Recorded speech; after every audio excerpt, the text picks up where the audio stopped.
You know, when you look at the absolute best teams out there, whether they're in an office, on a factory floor, in a control room, or even in a pitch, they all have something in common. It's not that they just work harder than everyone else. It's that they work in rhythm. This quote just nails it, right? We've all been taught that high performance comes from pushing harder, from more pressure, and more intensity. But what if the real secret is something calmer, something more sustainable and deliberate? What if it's all about rhythm? First up, we've got to talk about the trap that so many of us fall into every single day. It's that feeling of constant chaotic motion. You know the one. You're busy all day putting out fires, but at the end of it, you kind of look back and wonder, what did I actually accomplish today? It feels productive for sure, but it almost never leads to consistent results. So let's look at these two ways of working. On the left, you've got reaction mode. This is firefighting. You're always chasing the next problem, and sometimes teams even end up working against each other. It feels like this frantic, endless race with no finish line. On the right-hand side, we have rhythm mode. Here the whole focus shifts.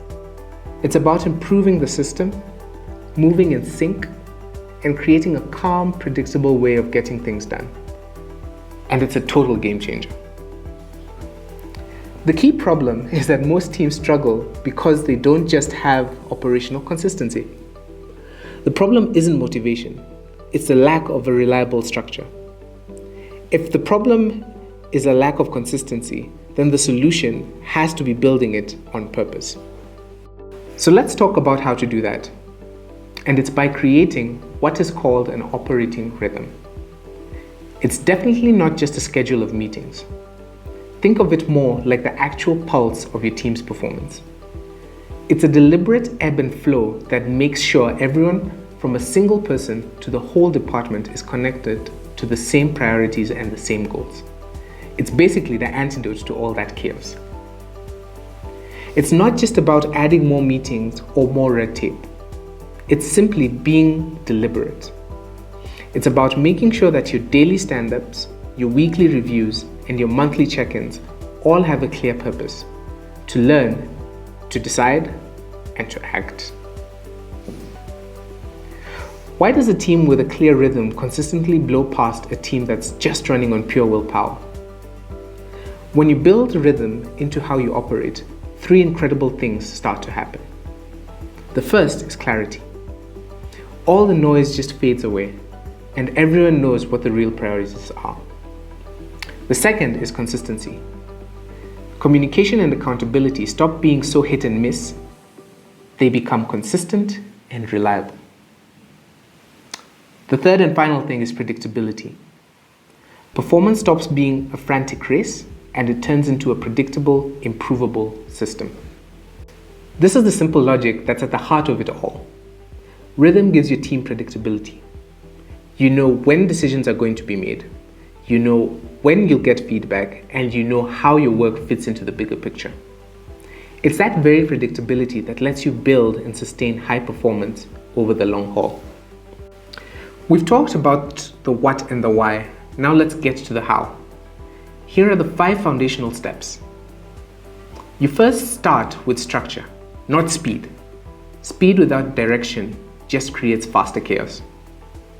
The second thing you build on this is you review the system, not the person. You then make every meeting meaningful by respecting people's time and driving action. Link every action to a shared outcome. And finally, reinforce the habit, not the hype. Consistency is built on those small everyday actions.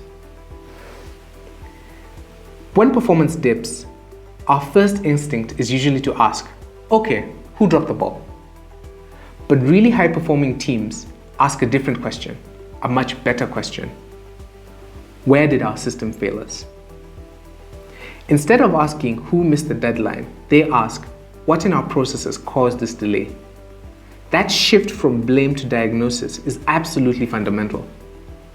It creates a space where people feel supported to solve problems, not punished by them. A great rhythm isn't just one single beat playing over and over. You have to think of it like music. It has different tempos. A really strong operating rhythm is built on different intervals or cadences, and each one serves its own unique vital purpose for the team. There are three main cadences of control. You have short interval control, medium interval control, and long interval control. Short interval control is a daily or weekly beat. Its purpose is to create real-time clarity. Think of your daily stand-ups or your weekly check-ins. Your medium interval control is monthly or quarterly, and its purpose is for alignment. An example is a monthly business review. Long interval control is done annually, and its purpose is setting the big picture for the strategic direction. The key is that you get to that long-term vision through the consistent execution of those short and medium beats. So for our final section, let's bring all this back to you and your team. If there's one thing to take away from all this, it is this. Please don't mistake rhythm for mindless routine. They are not the same thing. Rhythm is the engine. It's the framework that lets clarity rise out of complexity, confidence built through predictability, and accountability become a shared value and not a weapon. It's what resilience looks like in action. Every single team has a beat, whether it's intentional or completely accidental. So just take a moment and think about it. Ask yourself this. What's the rhythm that truly keeps my team aligned, focused, and performing at its absolute best?